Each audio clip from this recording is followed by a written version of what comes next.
Are you want to lead off with the main event Yeah, cancellation? Okay, exactly let's lead right. off. So yeah, Derek Lewis and Sergey Spivak. Unfortunately, for anyone tuning in right now, does not happen because there was a medical issue that was Or was there? non-COVID, non-weight related, non-illness, as far as I'm concerned, from the way they described it, that pulled Yeah, Derek Lewis from the fight. And then we look it up today, Tuesday, 2 days after, or 2.5. He's cleared to go home the same night. yeah, and they found like I guess I don't know if you can go as far as to say they found nothing wrong with him, but pretty much he was okay. Yeah, like he was cleared. I mean, I think he was sent home that night. I mean, Yeah, that's what I mean. Sent home from the hospital same night, I'm pretty sure. same night. Clear. I've seen the word "clear bill of health" be used in multiple different like articles. Man, I was like, I mean, it's a bold claim to say he like dodged the fight or weaned out or I'm struggling to see another what it possibly could have been. Like, all right, his stomach hurt. Fight. I mean, women fight on their periods. I mean, Yeah, I mean, and Derek like, Lewis is one of those guys too that like he gets so into his own personal like body feeling, like the fight where he was in the middle of a fight in like third round, he was like, "Oh no, I just started swinging big because I gotta go to the bathroom." It's like, bro, like you gotta when like like take this more seriously. when like you hear fight. I mean, being nervous and having to shit is like a real thing. Like Yeah, a I tick or know. like I mean, so it's like pre-fight jitters. Like, yeah, your stomach probably call it butterflies, call it whatever you want. I mean, your stomach probably doesn't feel great. I think a lot of fighters have. Like, I would say would talk about that, but I mean, Shaw. I mean, there's a lot of fighters out there who've talked about like you feel like there's fighters that throw up before every fight. I mean, there's. I mean, we played with guys like that. I mean, Even Usman football. has talked about how he's nervous as hell every time he leaves his locker room, and he says every time he walks up, like he feels more and more confident, like as his song plays and he walks out, like he's one of those guys that like gets his confidence coming into the octagon itself. And then we've also seen Derek Lewis very publicly say he doesn't want 5 round fights. He doesn't like 5 round fights. He was scheduled for a 5 round fight. I've heard a lot of fighters talk about like being scheduled for a 5 rounds and knowing that you don't have the cardio to go 5 rounds is like more terrifying than anything another man can do to you. You know what I'm Especially against a guy saying? that's going to wrestle you, like you know Spivak's going to wrestle you. Speed, yeah. That being said, even before all this happened, I loved the Spivak bet. I didn't end up placing any bets last weekend, but I would mainly because well, I guess we didn't know that before, but yeah, I would have bet if I was gonna bet, I was definitely gonna bet Spivak. I think it was like -200. I thought that even at -200, that was great value. I didn't see a chance. I mean, obviously there's the puncher's chance, but like there wasn't like a real like strategy or X and O reason you could give me that Derek Lewis was gonna beat Spivak outside of like, oh, he punches really hard. Yeah, that was. I mean, but like hell, we okay.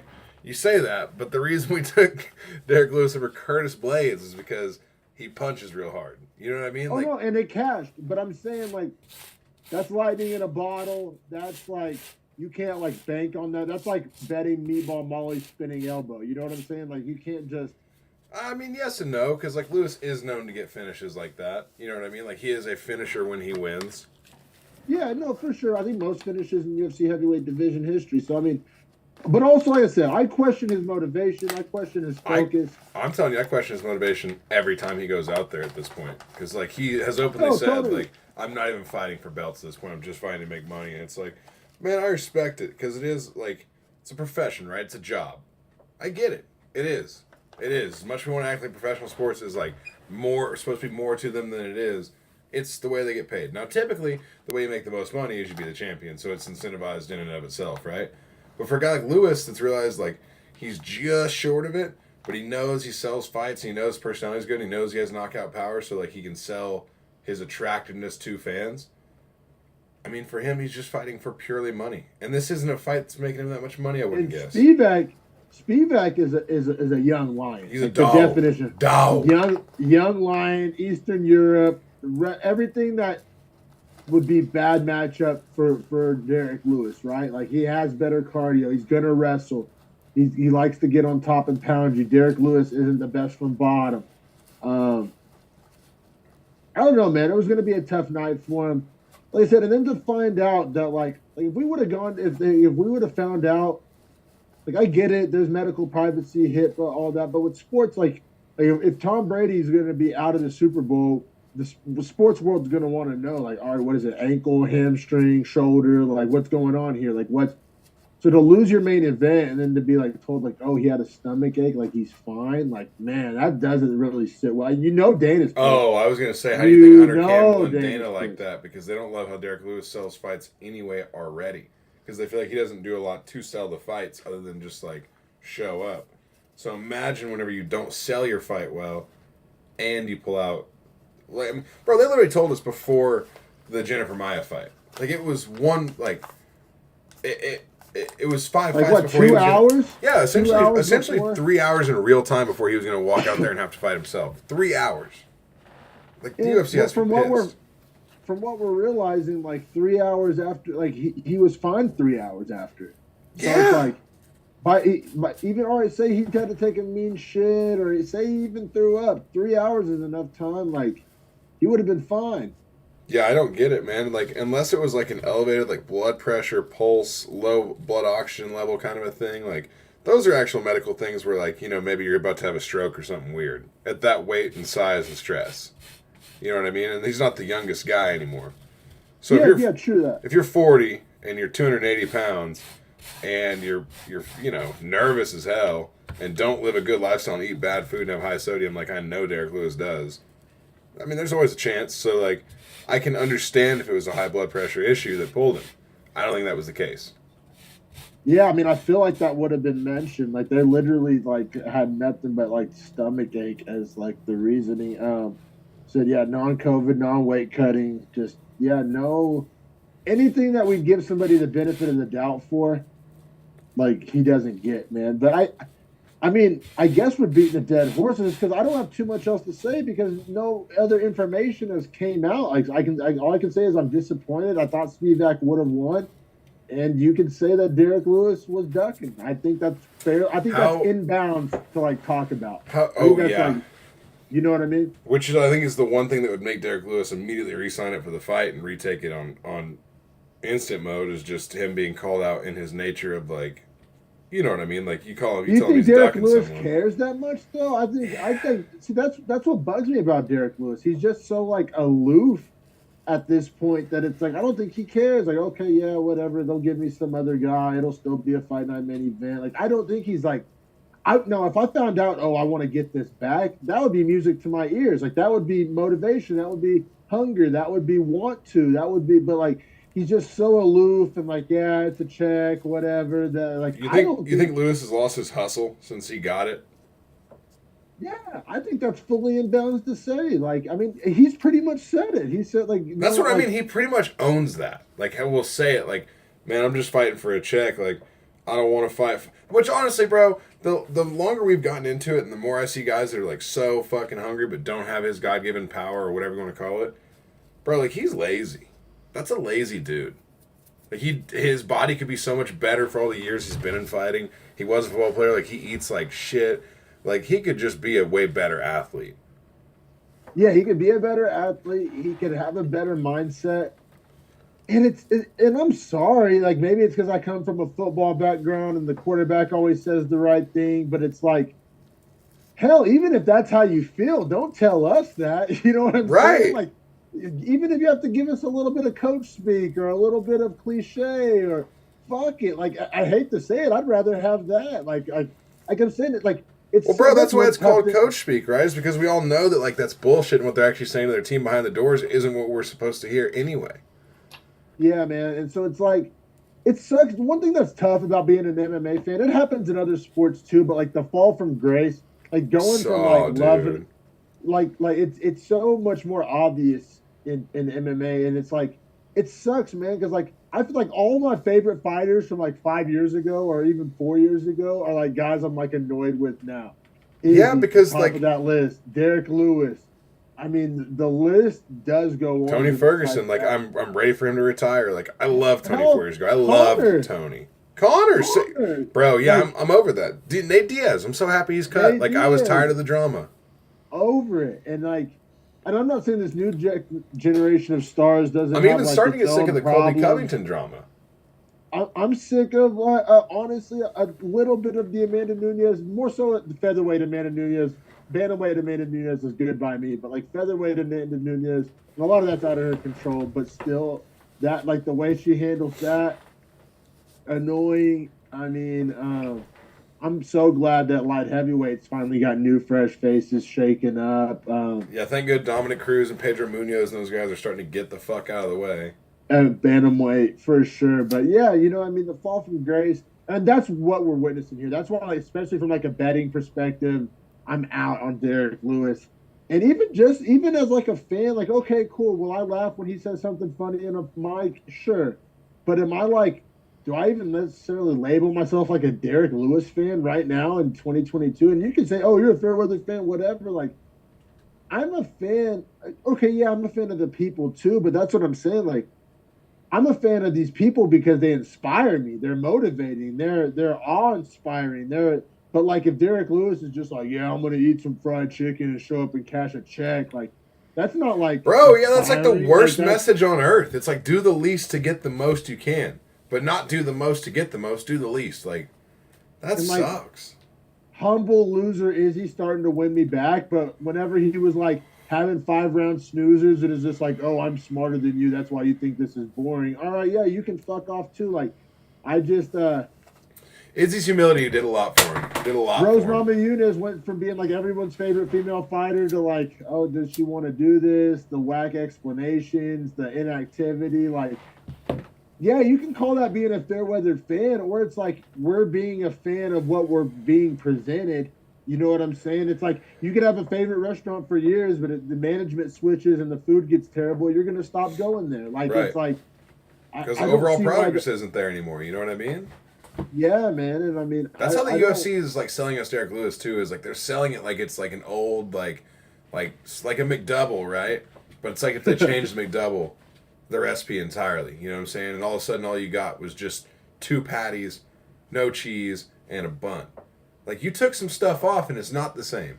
It's not the same, and I don't want to be, like, expected to, like, treat it as the same. No, am I saying I, like, want bad things for these guys, or I'm happy about their downfall? No, not even by a long shot. But I'm just saying, am I supposed to be, like, super excited and buying merch and fucking, tweeting about and all this shit? Like, that definitely not. Definitely. Yeah, is that the fight night main event that's supposed to sell? I mean, now, granted, I was super hyped for Lewis Spivak, but that's more because I like Spivak. Well, it's not even about liking Spivak as much as knowing that I know Spivak wants it, and I know Spivak's trying to build his name, and I know this could be Spivak's ticket to the top 5. And I know the matchup for Derek Lewis is not good. Exactly. A lot of these heavyweights, Spivak's a bad matchup for. I mean, Blades is the only really grappling heavy guy. There is the Russian. Let me pull up the rankings real fast. There's the Russian. Pavlovich. Yes. Who I think has a win over Spivak. Yes. Pavlovich is a big problem because like he's so solid, man. Holy shit, that guy. And he's booked against somebody real soon too. Taito Valsa. Yeah. Dude, talk about card placement. That's like the 4th fight down on the fight night card. No. It's not even a co-main. They may switch it up.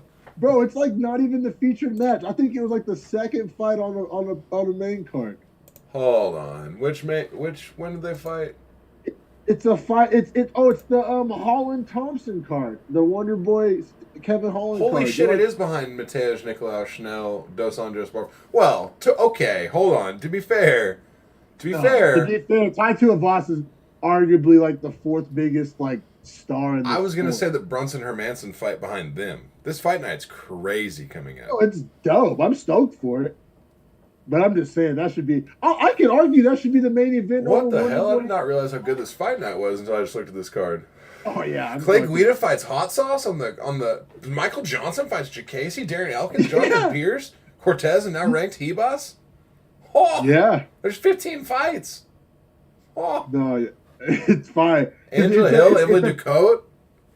It's not an Apex fight night. That's why they're selling tickets in Orlando. Oh, it's in Orlando. Okay. So it makes a little bit of sense. Thank you. Could you imagine being in Orlando getting to watch this card? Like, bro. I mean, we're going to watch it for free, so also tight. Oh, but I that's like definitely bucket list thing. Like I have to watch a UFC event live. Like I have to. Like we should just add that to the Beefy Boys plate next year.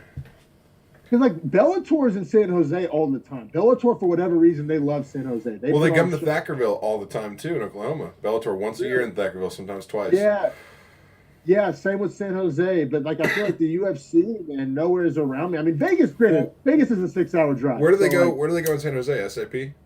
SAP, yeah, where the I Sharks mean, play. they probably have deals with the commissions there and like the actual staff that run the facility. Well, and like, it's more of a Bellator sized arena if we're being real. that's like, what I was gonna say too. Is like Thackerville, Windstar, not really UFC size, but definitely Bellator size. Yeah, like UFC would have to be in like I don't even know what it's called right now. It used to be Chesapeake. Oh, Ford Paycom Center. Paycom Center. Jesus Christ! And then like in the Bay, they'd have to either come to the like the Golden One Center where the Kings play in Sacramento, or they would have to go to like where the Warriors play in San Francisco. Hey, if they fight, like that. if they fight in Miami, what's the arena called? Not 4X. Yeah, not FTX, baby. Bro, I got into that story today. Did you see what that guy was doing? No, I haven't even like I haven't like because I know it's like a whole wormhole and like I haven't like just. So he had FTX and FTT, and he essentially Bernie Madoff to everyone. Like made the what's it called, the NFT, sold a bunch of them out, and then gave all the money away. So there was no money backing any of the ones that sold. Like they weren't actually worth anything. He took all the money and put it into stocks and like lost all of it. But also donated $25 million to different political candidates. He donated to a Republican and a Democrat. Well, that's what a lot of these companies do. Like even the ones that want to like present themselves and market themselves a certain way, they're backing both sides. Like FTX was Biden's biggest or second biggest campaign donor. Really? Yeah. Ooh, that's Tom Brady and Steph Curry and all these guys are like wrapped up in the lawsuit too because they were like pushing that shit hard. Yeah. That Larry David, I think, is like. Well, that's the thing is that guy hosed them all into like promoting their company whenever it was all fraud based. It's like the fraud came from one guy at the top, but he hosed everyone underneath him. Man, and I dabbled in crypto a tiny bit, but when it did come to the NFT, I was like, dude, it can't be worth anything. I was like, dude, this doesn't really pass the smell test. Like, I'm no computer genius, but this seems like bullshit. Like, how are you gonna say you have a one of one image? Like, you can't. Well, and like, because sports cards, we're a little bit off the rails here, everybody. Sorry, but we haven't started the breakdown yet. I figured it was a good time to go over it. Well, and I know when I'm watching a podcast, I like when Chael talks about like chicken sandwiches and shit. Like, I'm okay with people fucking getting off script a little bit. That's what makes podcasts cool. But back to this, like, because I collect sports cards. I have for a long time, and then like some of the first NFTs were digital sports cards. That's what those made sense. The strike packs from NBA, those made sense to me. Those, if it came closest to making sense, but like because if they didn't print the card, but they only made it a digital card, but you own the digital card and it's a one of one, then boom, I get it. And it kind of and even when I'm trying to explain the NFTs to people, I kind of use sports cards as an example because there's one of one sports cards or shit like that, or like 1 of 10. But if you have 7 out of 10, there's no other 7 out of 10. It's kind of technically an NFT, like it's non-fungible, like it's that one. But whatever, what I'm getting at is what the sports card community, by and large, never bought in. Like they would still rather have the real card. And I was like, oh, if they can't get sports cards fans, that's your number one market. Like I was like, then I don't see how this works. And then like it got real hype beasty NFTs. And what's the definition of hype beast? Come and go. Like hype doesn't last. Like trends. What's cool today will be lame as fuck 8 months from now. Like it's like tried and true from the beginning of time. And like. So then the only reason it was successful was like the trendy, the apes, the lazy lions, like all these kind of bored apes. And it was just like a fashion accessory. It was like what goes out of style faster than a trend? You know what I'm saying? Like see, like the UFC NFTs make sense too because they do the finish videos where like your best finish, like they do like a moment. Yes, that's cool. I see those. I can understand how they have value. That's cool, but then it still breaks down at a fundamental level. And this is the argument that NFT people hate this argument and regular people make this argument all the time. It's like, all right, yeah, you own that highlight. I'm gonna go to YouTube and watch the same highlight. You don't own dick, and they're like, Yeah. oh, but the coding, blah blah blah. And I'm sure on Right, like some I have the level, official copyright. Like it can't be played without me like getting paid or whatever. And it's like, okay, we'll tell that to YouTube. tell it to YouTube, tell it to, I mean, Because you Instagram, don't own the Twitter. fight, you own the instance of that. That singular clip you own. You don't own like so I can just go watch the fight and just play that clip over and over and over when it's contained within the whole fight. Because it is. Yeah, man, and it's like, it's one of those things where like I really do like the idea, but it's one of those like in theory versus in practice kind of ideas. Like in theory, when you're stoned talking about it, like, oh, this sounds really cool. This could change the game, and then like, but then in real life, you're just watching it on YouTube. Like, you know what I'm saying? It's just like the in theory versus in practice. I always thought that there was going to reach a jumping off point that those two things weren't going to line up. You know what I'm saying? We're like the good idea. That, I'm not saying it's a bad idea, but good ideas don't always translate to like good businesses or good investments or good even fun times. Like some ideas are better left as ideas and like don't translate to the real world. Yeah. And I think this is one of those examples of that. Now it could also wrap around here in like 15 years to where we're in like a virtual like VR set world or like augmented reality kind of world where those things are usable and tangible in that world. So like, but until that, they're worthless to me. I still think that's going to be more niche than people are making it out to be. Because like think about like online gaming, Call of Duty, 2K, all that. You like there's millions of people that do it, right? But for every million people that does it, there's probably 20 million, 30 million that don't. It's still niche. So like, it's like That's when you're fair. in that world, you think, oh, everybody does this. Or like when you for every million Twitter users, you think Twitter's the whole world. There's 50 million people who aren't on Twitter for every 1 million people that is.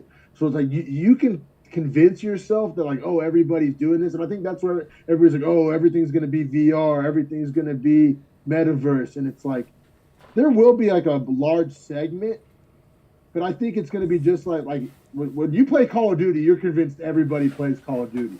But there's millions of people who You know don't what give a trend shit. I think is interesting in gaming, and then we can keep it pushing after this. Yeah, yeah, Is yeah, yeah. that We're off the room. a lot more women are gamers today than used to be. Like I notice very often girls that are like 25 and under play video games like avidly. Like plenty of the girls I work with. Now, granted, it might not be like first person shooters, but like video games have come to the point where like adults will play them on like mini mobile apps. A lot of more girls play them now on Well, like everybody I Fortnite, like work those with kinds is of grown things. as fuck, and they all game like a lot. Yeah, no, like it's no longer a child little boy thing. For years it was. That never made sense to me. Like I never understood like what Yeah, was inherently like boyish about video games. Like it doesn't require like strength or speed or like it was like literally nothing. It was like if mental anything was equal capability. opportunity, it was that. I never understood the male slant or skew. I never got like it made no sense to me why girls want to play video games. But back to UFC. That proves the card we're working with here. We just Granted, got the main lost in the card's weeds. pretty good. Granted, the main card's pretty good. Pretty good. Yeah, let's get to it. Let's get to it, man. We got Charles Johnson minus 170 fighting Zolgan Sumagulov plus 145 men's flyweight round. This was such a weird fight to watch as a fan because it was both simultaneously a banger and a snoozer because of all the fouls and stoppages Yeah. and like Couldn't when get a they clean were fight. yeah, it was not a clean fight. It got kind of murky. A lot of fouls, a lot of violations. 0 points taken for those 90 fouls. It didn't Man, make it a was lot of sense unbelievable. to They me. could each foul each other twice, and no one would get a point anywhere in that. And so they said when they were at it, they were fucking at it, but we would get these long breaks and stoppages and kind of just didn't flow well. Round one was a banger. I had it 10-9 Zumagulov. He got the knockdown and a takedown. Beautiful body work. Pretty decent leg kicks. Zumagulov got poked in the eye, but apparently it looked like a palm strike on replay, so that was weird. Then there was the big knee to the nuts to Zumagulov. No point was taken. It was just real weird because you at first you're like, oh, that's two fouls. They should definitely take a Well, point. but the Hey, it's first two one was a different fake fouls, and the foul. first one. When the first one was a fake foul, but it was treated as a real foul. You know what I'm Right. saying? Like But the then they ref told didn't.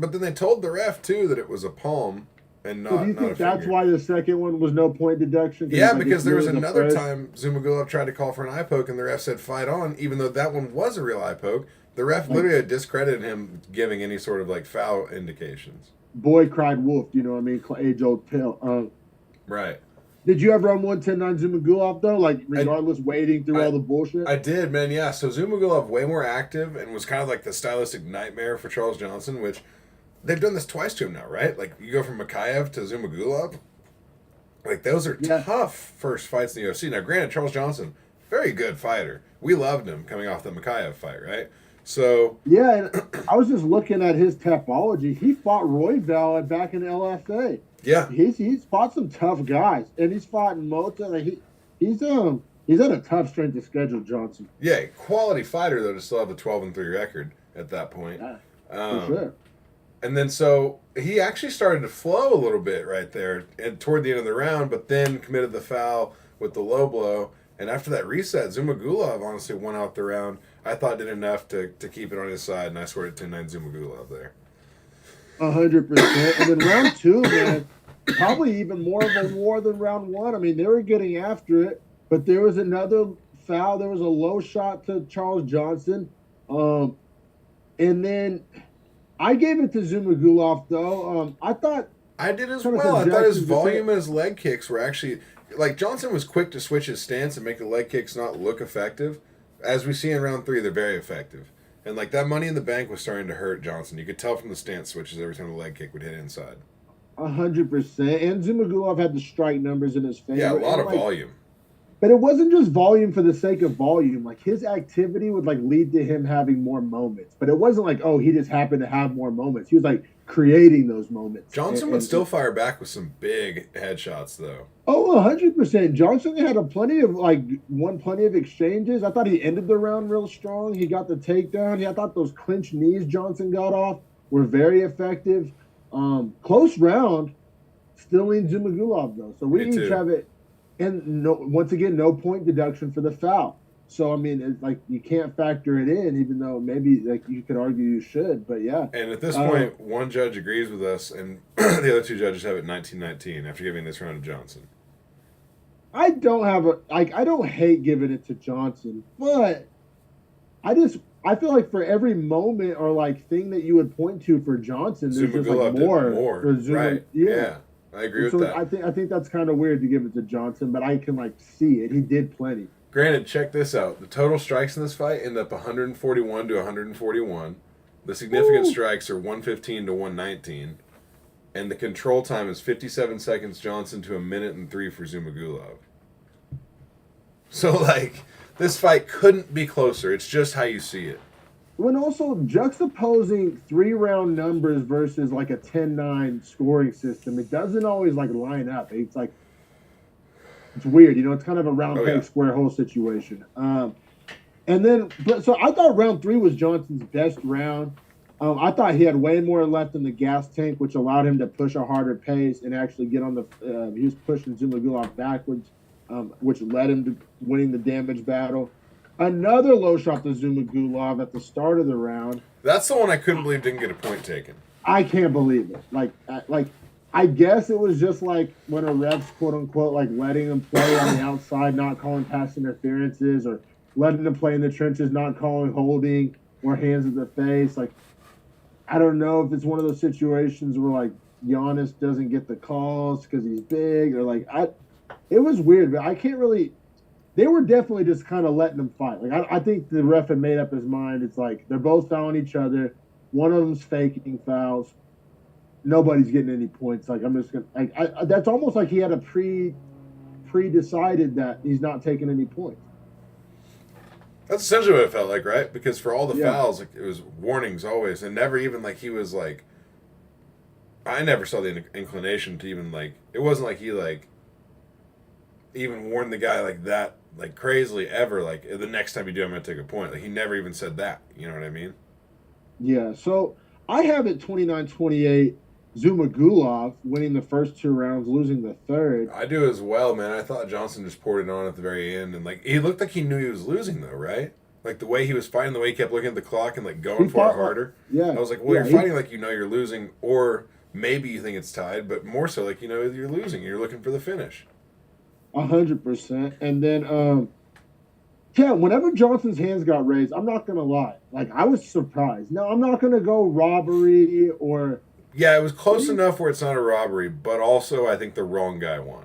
And also, like, if I was a big Zumagulov fan, I'd be saying it was a robbery. Like, Yeah. and I'm sure, like, Zumagulov feels hosed. I thought Zumagulov did enough, man. I mean, he definitely lost the third round, but, like, this isn't one championship. He had already banked the first two, in my opinion. But I guess banked is a pretty bold verbiage to use because they were, like, wars and bangers and, like. But see, what's weird, bro, I use the word banger. I use the word war. I don't use the word close. But at the same time, talking out of both sides of my neck, both of those rounds required a like sub note of like the guy who lost the round got a lot of good work in. You know what I'm saying? Like so, like I guess I'm talking out of both sides of my neck. I guess I would like Jimmy Gulov's work more. I thought it was more. See, I said in round one I could see the argument for Johnson, but that it was a Zumagulov round, and then in round two I did say it was really close. Fair. I mean, they were. I mean, they were close. And all right, but you rewatched this fight today. Did you walk away the second time feeling the same way you did the first time? I only watched it once. Yeah. So when I watched it again, I thought that round two was not as close originally. Ooh. I thought Zumagulov definitely took round two. That's why I'm surprised two judges gave it to Johnson. Good. All right, cool. Thanks for bringing that to the show, man. And so yeah, Charles Johnson gets the split decision. You know, it's tough. You feel for Zumagulov. He has a real salty record, but I think he has a lot of split decisions on there. And Johnson, I mean, it's a good win for him. And I think the UFC, like, definitely, like, sees something in him. Like I said, fighting guys like Roy Val on the regional scene. And then, you know, fighting a guy like Makayev, kind of doing the company a favor, if you will. I think the company probably wants to see good things and sees big things for Johnson, especially in men's flyweight, where the new generation of stars is coming along, and he could be one of them. But well, I'm actually really excited to talk about this next fight. So it's not that I don't have more to say about this one. It's just I can't wait to talk some JDM. I was just gonna say that the next guy up for Charles Johnson's probably gonna be a pretty damn good flyweight. Probably not a ranked guy, but probably one of those guys right there at the back. Yeah, so, and I mean, I think he's right there with the win. He's cracking the rankings probably too, but maybe not because I think Makayev is 15 and he ragdolled him. So yeah, but Makayev's probably gonna keep going up. Yeah, I'm looking forward to that. Me too. Rise. But you're right. We can keep it pushing to the welterweights. We've got Jack Della Maddalena. Let's see, I have his odds right here. I forgot. Minus 660. Yeah. Minus 660. My bad. Versus Danny Roberts plus 490. Obviously, biggest favorite, biggest dog on the card here. And this fight was an absolute mismatch on the feet. My God. Yeah, when Roberts is a striker, so it's like his path to victory was like also the path to murder. Right? Yeah. Like Della Maddalena was like throwing combos, a lot of body work, stuff over the top that was like one shot hitting and hurting Roberts. I mean, it was pretty insane, like just the overall mismatch. I mean, Maddalena's doing some like Rachmanov-esque shit. I think his last 3 fights were all first round KOs. This is another first round KO, or I don't know if this was the third. I honestly, I don't know if this was. He has 3 or 4 first round KOs in a row, if I'm not mistaken. So check it out. So has a 3-round decision in his debut against Angelusa, however you say it. Yeah, I remember that fight. Yeah, good fight. And then he beat Pete Rodriguez, first round KO, 3 minutes, 2 minutes 59 seconds. Then kind of a can, right? Then KO'd Ramazan and Meave, 2 minutes 32 seconds. Not a can, but not the greatest. Then just KO'd Roberts, 324. He hasn't really fought anyone. Is my problem. He hasn't, man, and that's tough. But I just want to dick ride so hard because I mean he and he lost his first 2 fights, so like he hasn't lost since then. And then so I mean he was just beating the shit out of Roberts. I liked his ability to go from body to the head. He was mixing in the body, then bringing it up top, and that's how he ultimately finished him. But he was doing it the whole round. I mean, this 3 minutes and 24 seconds. So yeah. It was pretty one-sided, and I mean, Roberts, you could tell there was just like a breaking point. Not that he quit, but I mean, just like, okay, a damage accumulation. Like he got rocked 3 or 4 times probably before he finally got finished. Yeah, exactly. And the first time he came back, he was still in it. Second time he came back and was still in it. Third time he was like, "Fuck, this kind of sucks." Yeah, looking a He little sketch. Fourth time done. wasn't getting up. Yeah, yeah, for sure. Just broke him down. Man, I mean, like I said, it's a really impressive, you know, really impressive showing. The power, the striking, the boxing still there. You could argue he beat Ameev, who is more of a wrestler, so you could argue he checked that box if you want to. I'm not super high on Ameev. Um, it's just tough to because we wanted the fun thing to do is get excited. This guy's a world beater. I mean, Felder and Bisping were giving him his flowers for sure. Like, oh, this guy, he's a top guy, and maybe he is.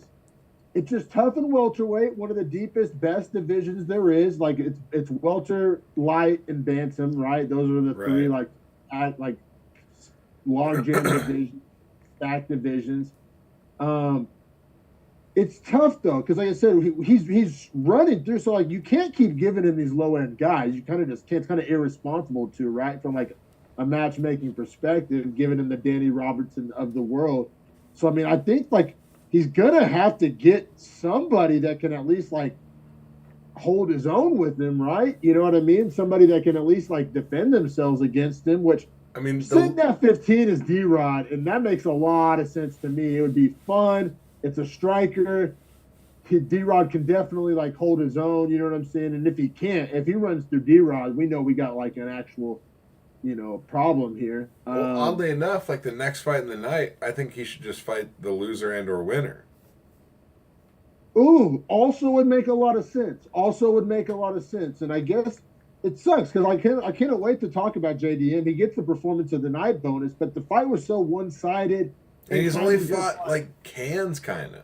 Kind of cans, right? Like them sturdy like tin cans, not aluminum, but Right. sturdy cans. He's knocking them down, and it's just like I don't want to get overhyped, and I don't know, but the Bisping and Felder were acting like they saw some things that like obviously they have a better eye than I do, and like they know what they're looking for. They're top flight strikers, so it's like they're seeing something, and there's the power.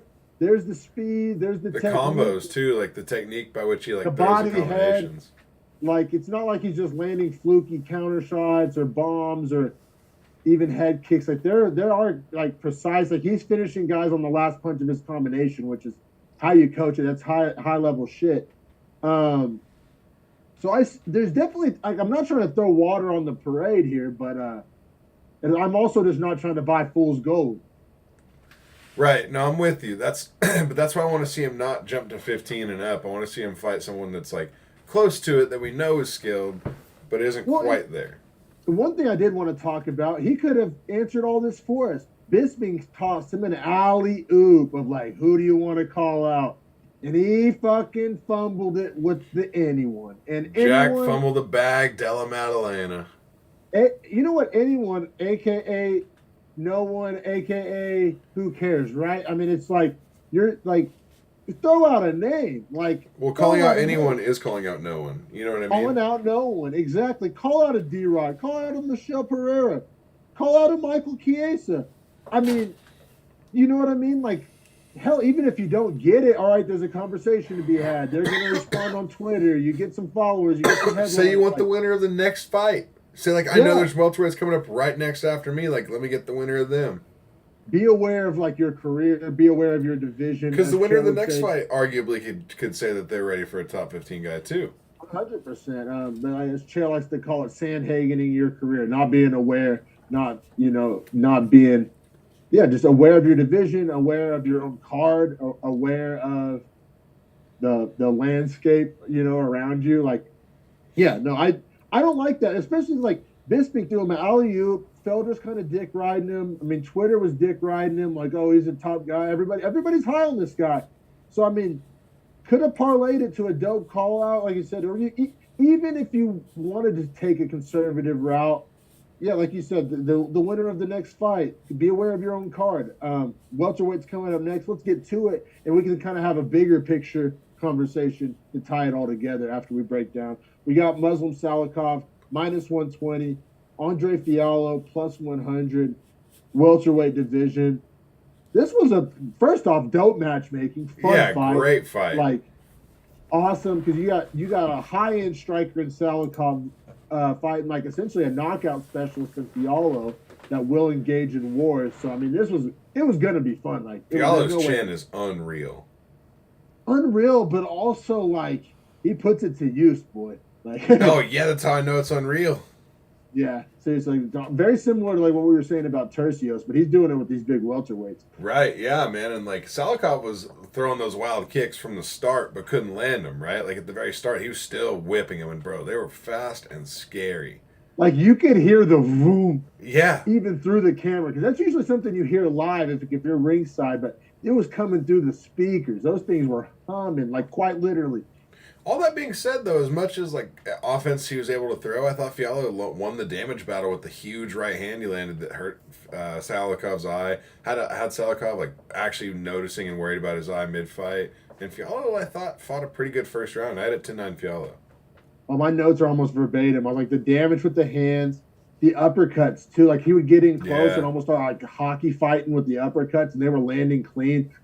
And that's what's just like. Fiallo, like his path to victory is making it a brawl, right? Like if it's like a technical kickboxing match, you're losing to Salikov. You need to be boxing range, yeah. And so that's what he did in round one. Like he implemented the game plan. He got it to like his range, his path to victory. Yeah, I agree. I gave round one to Fiallo. That being said, it was a banger, and he ate some shots himself. Now round two, Oprah boy Dom's at it again, handing him out like trick or treat candies at the 10-8. This was the most obvious 10-8 of all time. Okay, all right. Every judge had 10-8 as well. Okay, thank God. Jesus. I was just out here. If you didn't give this 10-8, you're literally not watching the fight. I like to hand them out, though, bro. I like to hand them out. But yeah, man, 10-8. I mean, the spinning back fist, also the spinning head kick in the same round. I mean, combined with big ground and pound, combined with those gnarly body kicks. Salikov, I mean, that's what his wet dreams look like is round two. I mean, all these spinning techniques, these high-level techniques. Dude, the ground and pound was insane, too. Very heavy. Like, I thought he would maybe, like, emptied the tank there, shot his load with the ground and pound. Like, at one point, the ref was saying, fight back, and Fiallo was doing this. It wasn't fighting back. You know what I mean? Yeah, you could have been stopped. I thought that's the point it was at, low-key. So... I definitely have 10-8. I think if you don't have a 10-8 there, you're wild and you didn't watch it. Yeah, for sure. Like and like it wasn't only like yes, Salikov did a lot good. Fiallo like didn't really do much himself. It's not like there was like a bright spot in that. Bro, he landed 2 spinning kicks, a spinning back fist, got a knockdown with one of those 3, which is crazy that he didn't get knockdowns with all 3, and then had the crazy ground and pound. Like I was tempted to go 10-7. It was a one-sided round for sure. Such an and ass then round whooping. 3. Yeah, that Fiallo was out on his feet in round 3.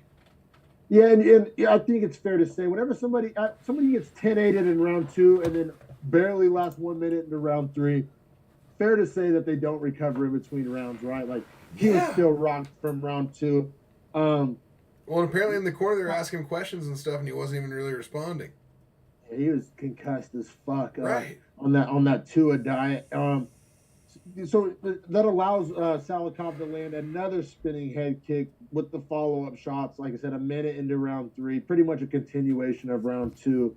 And then he also had a spinning kick to the body that almost set up the spinning kick to the head. Yeah, it almost dropped Fiallo. He was doing video game shit. He really was. So, like Salikov, like not a perfect fighter, but like if you wanted to pick a guy to use in the game just to like have some fun, like it's like some land like mega massive like world-ending shots. But he landed like 6 of those, and Fiallo like pretty much stood through all of them. The ref just ended up stopping it while Fiallo was still standing on the cage. Early stoppage? Question mark. No. And I've been bitching about early stoppages. This was worse. Like this was totally valid. Gets Muslim Salikov a performance of the night bonus. Muslim Salikov, I think, like last year was ranked like as high as like 12. He was in the rankings for sure. Yeah, that's what I mean. So like he's definitely chasing that spot. And if we want to put Madadela against a real contender, and that's a fun fight too. You're right. Salikov, Madalena, or even Fiallo Madalena, either one. Fiallo just took so much damage. I don't know if he'd be ready to fight soon enough. Yeah, that would be brutal too. Well, Fiallo, he's fought 5 times this year. Only guy on the roster to take 5 fights. Probably you could argue he shouldn't have. You know what I mean? Yeah. Like, didn't end so well. Didn't not everybody can have the Kevin Holland, storyline. Obviously, probably made a decent bag in the process, or maybe not. Made a whole bunch of $12,000 checks, but Hey, those line up 5 times plus the win bonuses. yeah, I think he had a couple of performance bonuses in there as well. So Yeah, I mean, he good made for probably a him. cool 140 grand this year for fighting 5 times. Like, that's so good. Man, that's tough. Salikov, though, like you said, right there on the edge of the rankings. I mean, definitely good at what he does. Nobody's really trying to see him on the feet. But that's why Maddalena is such a fun matchup, because Maddalena's path to victory is probably on the feet. Right, So yeah. you're going to have to go through some shit to do it. That fight's awesome. That fight's on a main card. You can argue that fight's like a co-main of a fight night, especially like a weaker fight night. But either way, that sign me up. Sign me up. Makes a lot of sense. Makes a lot of sense for both guys. And then the winner of that gets a D-Rod or somebody in the ranking. Yeah, exactly right. That's exactly how I feel about it, man. But we can keep it pushing to the heavyweights, which, I mean, this fight was just really one side. I don't know that we necessarily need to go round by round, except I do want to ask you how you scored the second. So it's Waldo Cortez Acosta minus 240 versus Chase Sherman at plus 200. Which, I mean, I didn't have any rounds for Sherman. I'll just go ahead and say it. I gave Sherman one. I did. Now, I do have the word close. And, I mean, it was for calf kicks in that late takedown. So See, I didn't value the takedown too much because he didn't do much with it. It was so late, and I thought that Cortez Acosta was pretty comfortably ahead in the damage scale. You're not wrong. I did something that you're not supposed to do when judging a fight. I factored in past performances. If you watch WCA's last fight, he literally almost got finished by calf kicks, and he didn't know how to check a calf kick. He admitted he literally had to learn that in this training camp, which means you haven't learned it yet, pretty much. And then and then his legs started getting ate up with kicks, like a lot. Like Sherman, I think landed 12 calf kicks in that round. Sherman definitely came with the right game plan. I'm not knocking his game plan. I kind of overhyped those calf kicks because of what I had seen from Cortez Acosta in the past. And you're not supposed to do that when scoring a fight. I was just being a human being and factoring in what I knew. You know what I'm saying? So in a vacuum, which every round pretty much is supposed to be a vacuum, I honestly agree with your scoring a lot more. Well, but I just two was judges agree with factoring you. So, but I think they were doing what I was doing, quite frankly. Fair. It just seemed like they weren't bothering him near as much, which, I don't know, it seemed like Sherman kind of abandoned the leg kick strategy, too, as he continued to get beat up. Because in round 2, he gets absolutely... I'm going to let you go first on round 2. In round 2, man, I thought he was getting absolutely worked. I couldn't believe he was able to stay up to some of the shots that he was eating. Granted, he would land some back, but his idea of, eating 1-2 to give back 1, he was losing that every time. Oh, often, too. Getting pieced up, I thought it was a 10-8. Cool, yeah, I'm another one I'm not alone on. Yeah! Yeah, it's always good to hear I'm not crazy, but yeah, definitely a 10-8. That was an ass-whooping of a round, bro. I'll go as far as to say that, could have been stopped. Yeah, I thought Sherman was not defending. And, am I wrong for saying, you got to factor in those heavyweight power, differently than, watching, if these guys were bantamweights and he was eating those shots, all right, maybe, not, but, heavyweights and, Costa's known for his, power punches. That's literally, his specialty, and he was landing them, teeing them off. That's tough, bro. I wouldn't have been mad if I'll put it this way. Anytime I put in my notes that fight could have been stopped, it probably should have been stopped. You know what I mean? Because I'm not here for early stoppages. For sure, man. And then round 3, I would say more of the same. However, Sherman was able to kind of put Costa on the back foot, had a little bit of activity, and man, showed a ton of heart, showed some chin. Bro, his chin is unreal. It is unreal. And it was tested. Yeah. I had a 30-26. Acosta. So I had a 29-27 Acosta because of the 10-8. No judge had my scorecard. One judge had 30-27. two judges had it, what, 29-28, right? Yeah, no judge had my scorecard either of 30-26. So, We so no also judge had, gave it 10-8, right? they That's what all, that means. no one gave a 10-8 from them. We both gave a 10-8. That's weird, dude. Right. Like, that's bad. Like, that's a 10-8 all day. Like, that's not even like that, like, stretchy. That's not a DMAC Oprah 10-8. Like, that's a 10-8, 10-8. That's a real life 10-8. Like, you got Seriously. your ass whooped for 5 minutes. Yeah, man. So, I mean, Cortez Acosta, it's like weird. Like, I keep kind of not wanting to buy in. And, like, I keep kind of not wanting to shovel Cole and think he's a little, like, I don't love his skill set, if I'm being honest. But if there's a division you can get away with that skill set in, it's heavyweight, throwing bombs. And he is like a plus athlete, former pro baseball player. Fair. I'm just not that hyped on him. I mean, he's 9-0. He keeps getting wins. Technically, just had a co-main event. Like, I don't know, bro. Like, I have a feeling he's gonna start getting hyped and shoved down our throats, and people are gonna be talking about him. I'm probably holding out on shoveling Cole. I think anybody with like a real skill set, because what he's fought Jared Vanderall and Chase Sherman, who are like kind of the same guy in a way. Right. It's like, I think if he fights like somebody with a real life like UFC skill set, I think it's bad for him. I think it's a real bad day. But I mean, he keeps proving me wrong, I guess. But like, hate to do it. I don't want to spend a ton of time on it. But I guess I'll just look at the back end of heavyweight real quick, because like I said, it's gonna happen. I'm not even saying he deserves it. I'm saying like, I feel like they're trying to hype this guy. You got a Durakimov hanging out back there, Ivanov, Romanov, Jesus, all the Ovs. Spivak. That being said, man, he probably knocks out Chris Dawkins, because Chris Dawkins has a weak chin and will stand there with him. So, like, if they want to build this, guys, I'll be real. Call me a casual. I'm like, Ivanov isn't registering anything in my brain right now. Like, tough machine that can grapple pretty well. Yeah, but he can't grapple at all, so he may not even win that one. Like I'm saying, he may not beat like an Alexei Oleinik or like one of those guys. Or yeah, that's what I mean. You gotta give him those tests though. But or the UFC could try to like hype beast this thing and give him Dawkins. Like, I don't think they will, but if they did want to, like give him like a striker with a weak chin, then he could look really good in that type of matchup. I'm not saying they're owe him any favors, but he's a contender series guy. I don't know. I feel like they're trying to hype him. I just get this weird feeling that they like want me to like this guy, and I don't like when I get that feeling. Yeah, I don't know. I don't know what I expect for him. I kind of expect a non-ranked opponent, but like a good heavyweight. You know what I mean?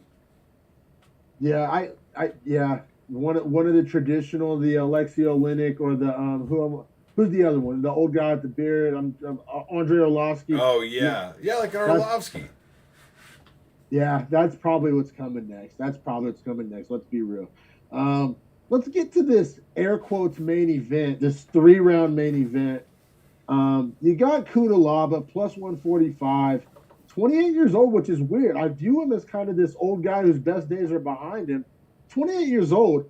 I think he's a guy that was probably brought along too early to like took some. I don't know. I'll be interested to hear your thoughts on Kudalaba. That's another guy who I feel like the UFC like wants me to like. Oh, I'll tell you my thoughts on him. I'm over that hype train. They're forcing me to like force feeding me with him.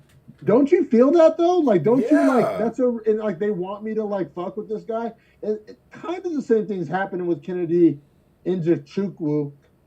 I feel like they're kind of wanting me to like this guy more than I do. However, I don't know, because he is getting better every fight, and he is like growing. And he's growing on me, but just probably not the extent. Like, I'm just not on the hype train of either of these guys. Well, and his intangible set is crazy. Like his reach, his height, like his muscle structure for the division of 205. Like he looks almost like a heavyweight.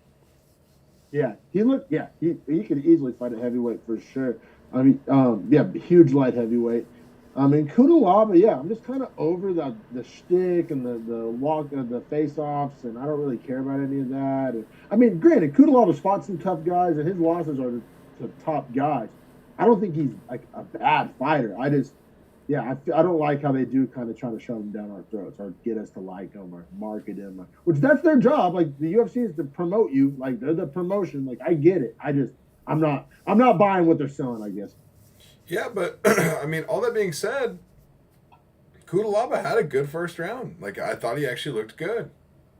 Yeah. Oh no, because he hurt Nzechukwu on the feet at the start Right. of the round, which is impressive. And then he had the 2 takedowns as And well. got in a full mount with the first one of them. Yeah, this is really a tale of 2 rounds. Round 1 and round 2 look completely different, which shows like Nzechukwu is this green guy who learns like on the job, and like his ability like to like kind of like absorb like what he's taking in and what he's seeing is like kind of impressive.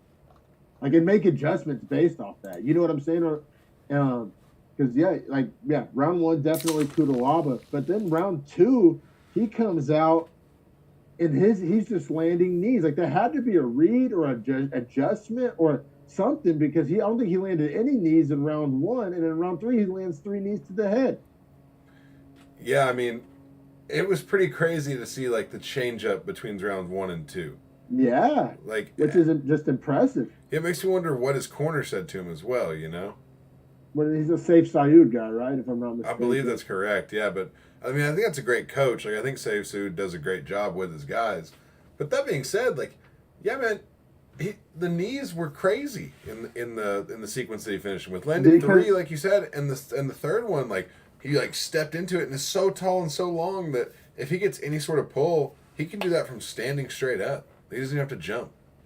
No, and like I said, yeah, he just started throwing them like, it was crazy, because he wasn't throwing them like a Hail Mary or like he was throwing them like, this is gonna land, like this is here, like, and I can do this. Like, yeah, I don't know, it had to be a read, or there's no way Saif Saud was like, all right, wait till the second round to bust out this incredible weapon. Like, had to be a read, or just like oh yeah, I can do this, or I don't know. Once it worked twice, or once it worked once, it's like, I'll see if it'll work twice. Work twice, I'll see if it'll work a third time. I don't know. I would love to see him on a podcast talk about that or something, and just like what changed between rounds 1 and round 2, and like what allowed you to start just landing those knees at will. Yeah, and to be fair, he is a young guy, so it might have been one of those things where, like you said, like he finally realized it like mid fight. Whereas like a veteran's gonna, make those reads quickly. He's gonna take a little longer. Yeah, for sure, man. And like I said, he performed to the night bonus for him. Happy for him. I mean, made the most out of the opportunity, right? He finds himself in a main event. I mean, he gets a highlight performance-winning knee knockout over a decently well-known guy in Kudalaba. I mean, that was a big moment for him. Like, maybe it wasn't supposed to be, or maybe it's like, but I'm just saying, like, that, I think that win's going to end up like mattering. You know what I mean? Whether it was like intended to or not, like that was a big moment. I think that win looks great for him. I think it gives him. I mean, I don't think he's ready to fight like a Dustin Jacoby or a Jimmy Crute, but I think he's ready to fight one of those guys that's just outside of there. See, I'm kind of down on Crute, so I don't mind that one. Because also though, like, he's the guy that beat Carlos Olberg, and that's aging so well. Like, that win. I mean, I view that as pretty much a ranked win. You know what I'm saying? Because I'm so high on Olberg's nuts. Well, and he has the loss to Negumereanu by split decision, so that's not the worst loss in that. No, it's not. He does have a KO loss to. Let's see who finished him. Oh, Dong Jung, Iron Turtle. Yeah, that's not a great one, but it's also not the worst one. It's not like he's like really a can. Yeah, that's true. Yeah, I mean, Nzechukwu like has a pretty good resume when you really look at it, and like probably should fight like a top 20 light heavyweight. Yeah, you're right. You're right. I wish I could think of some guys off the top of my head that are like right in that range, but Alex Pereira. Oh Jesus! Are you talking about a guy with 4 fights? Yeah, Let me just go through the past couple of weeks. What light heavyweights have been fighting lately? Just nobody's on the tip of my tongue. Reyes would be. He's going to need a lot of time off. Like, that was brutal. I would hate to. That's one of those matchups that makes sense on paper, but not. Yeah. Not in real life. You know what I'm saying? And then you got Olberg and Negumereanu. He's already fought both of them. Weirdly enough. Who else has been fighting lately? Not a ton of light heavy. That's another problem with that division. It's not the most active division. See, that's exactly what I was going to say. Is the division isn't that. Like you go multiple like cards without any light heavyweights even fighting on the card. Like, yeah, Jacoby and Roundtree was a couple weeks back. Jacoby lost. I Still think at that's kind of 15, a but off tough of a matchup. loss. Yeah, and Roundtree's now in the rankings. That would be yeah. I don't. That wouldn't make a lot of sense to match them up. Yeah, Krylov and Ozdemir still too much too soon. It's like light heavyweight only exists at like the top end. Like there's literally no like unranked light Is heavyweights that Gregory fight. Rodriguez 205? No, that's middle. Okay, that's what I thought. That's middle. What you got guys like Alonzo Menifield, I think. That's light heavy, right? Yeah, Alonzo Menifield's not bad there. He's kind of hanging out right outside the top. Oh god, who's the dude that has like the antlers tattooed on him? Derek.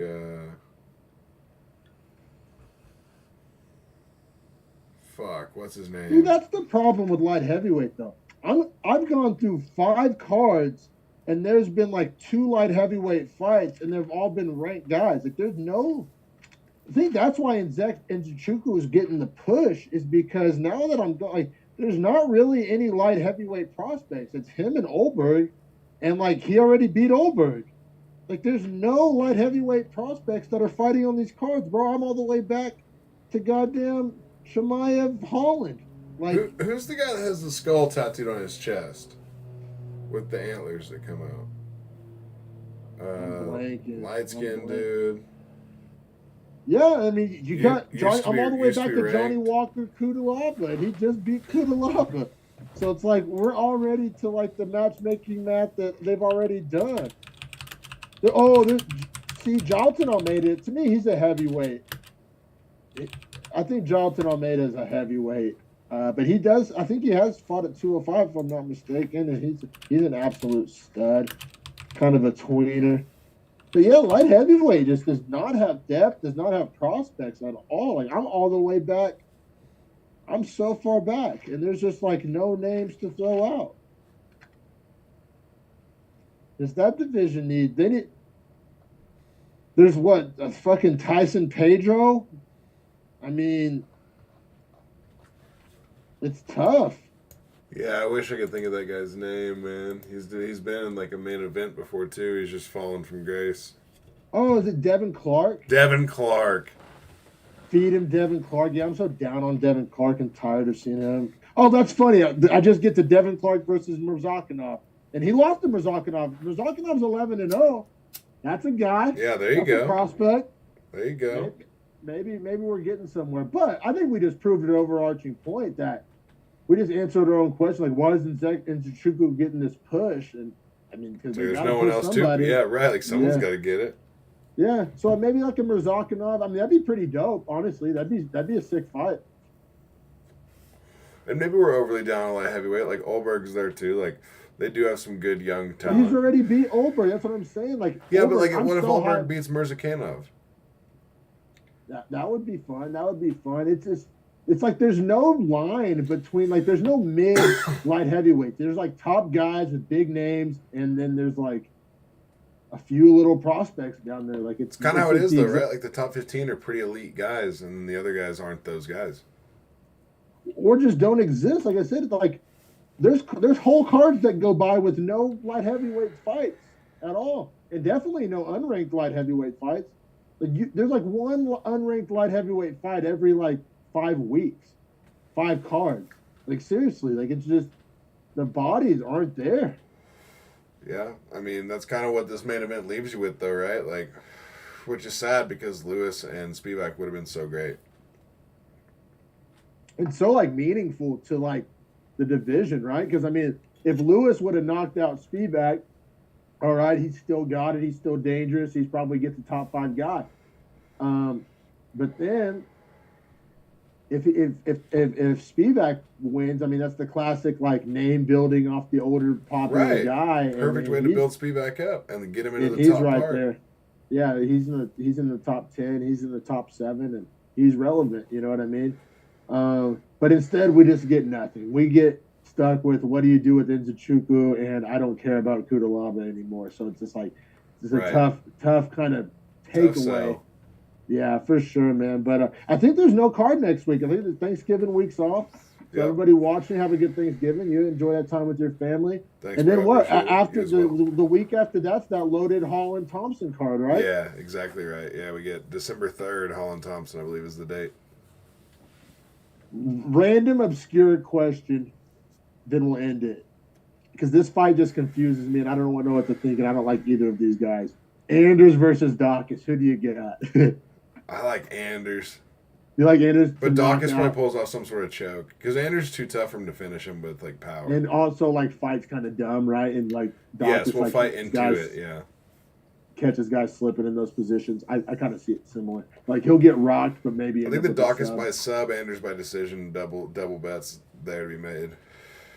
Yes, stat card though. Can't wait to bet it.